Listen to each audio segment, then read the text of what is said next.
नमस्ते इंडिया। मैं हूं जिगिशा और आप सुन रहे हैं कुछ यूं ही।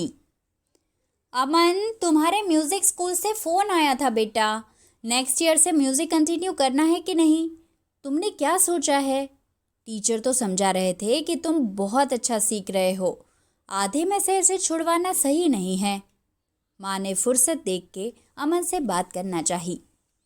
क्या माँ, आपको पता है ना कि अब पढ़ाई और बढ़ने वाली है।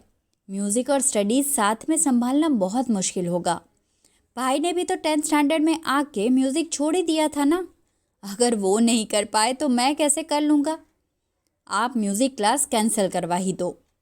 वैसे भी आगे जाके मुझे इंजीनियरिंग ही तो पढ़ना है भाई की तरह।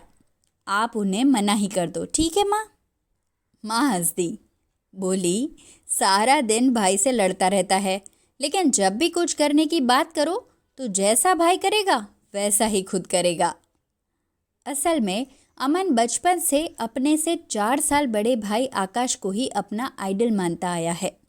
जो जो जैसे जैसे आकाश करता वैसा ही अमन को करना होता था। 3-4 साल की उम्र से ही भाई पढ़ने बैठे तो अमन अपनी पिक्चर बुक लेके उसके साथ बैठ जाता, जैसे कि भाई की नकल कर रहा हो।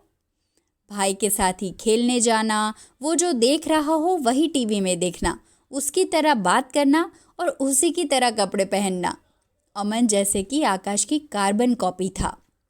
बचपन से आकाश उसको कॉपी कैट कह के चिढ़ाता था। उस बात पे अमन आकाश से बहुत लड़ लेता, लेकिन उसको कॉपी करना बिल्कुल नहीं छोड़ता। थोड़े से बड़े हुए तो भाई की तरह ही क्लास में टॉप करना है। भाई जहाँ पढ़ा था उसी कोचिंग क्लास में जाना है। भाई ने साइंस लिया तो मैं भी साइंस ही पढ़ूंगा। भाई का एडमिशन इंजीनियरिंग कॉलेज में हो गया तो मैं भी वही एडमिशन लूँगा।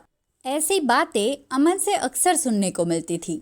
स्कूल में टीचर्स भी कहते थे कि आकाश की तरह अमन भी स्कूल का टॉपर है। मम्मी पापा को भी बहुत खुशी होती थी कि अमन भी बड़े भाई के पद चिन्हों पे चल के ज़िंदगी में अच्छा ही कर रहा है। लेकिन ऐसी ब्लाइंड फॉलोइंग से अमन का जो नुकसान हो रहा था वो आकाश की समझ में आ रहा था। उस शाम को आकाश कॉलेज से आते से ही अमन को ढूंढने लगा। अमन वीडियो गेम खेल रहा था। उसने बोला, देख भाई, मैं 7th स्टेज पे आ गया, तुझसे भी आगे। आकाश बोला, पूरे दिन वीडियो गेम खेलता रहेगा तो आगे ही निकल जाएगा ना। भाई, ऐसा कुछ नहीं है। मान लो कि मैं तुमसे बेहतर हूँ। कैसे मान लूँ कि तू मुझसे बेहतर है? तू तो हमेशा वही करता है जो मैं कर चुका होता हूँ। मुझसे अलग तूने कुछ किया है क्या कभी? कॉपी कैट कहीं का। वीडियो गेम खेलते खेलते ही अमन बोला, अरे सेम चीज़ करता हूँ तो क्या हुआ?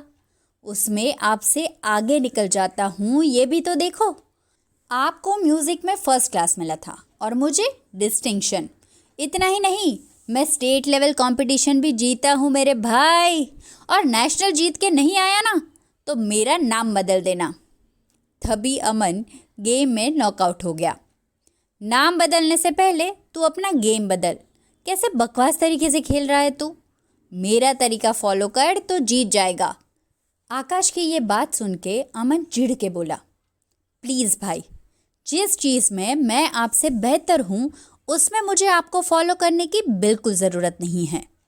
ये सुनते से ही आकाश बोला, तो फिर म्यूज़िक में तू मुझे फॉलो क्यों कर रहा है? तू मुझसे अच्छा सिंगर है। मैंने 10th में म्यूज़िक छोड़ दिया, उसका ये बिल्कुल भी मतलब नहीं कि तुझे भी म्यूज़िक छोड़ना पड़ेगा। अमन समझ गया कि हर रोज़ की नोक झोंक से बढ़कर कोई बात है। उसने थोड़ा कंफ्यूज होके बोला, पर भाई, आप ही तो कहते थे कि बोर्ड है, पढ़ाई में ध्यान ज़्यादा देना है।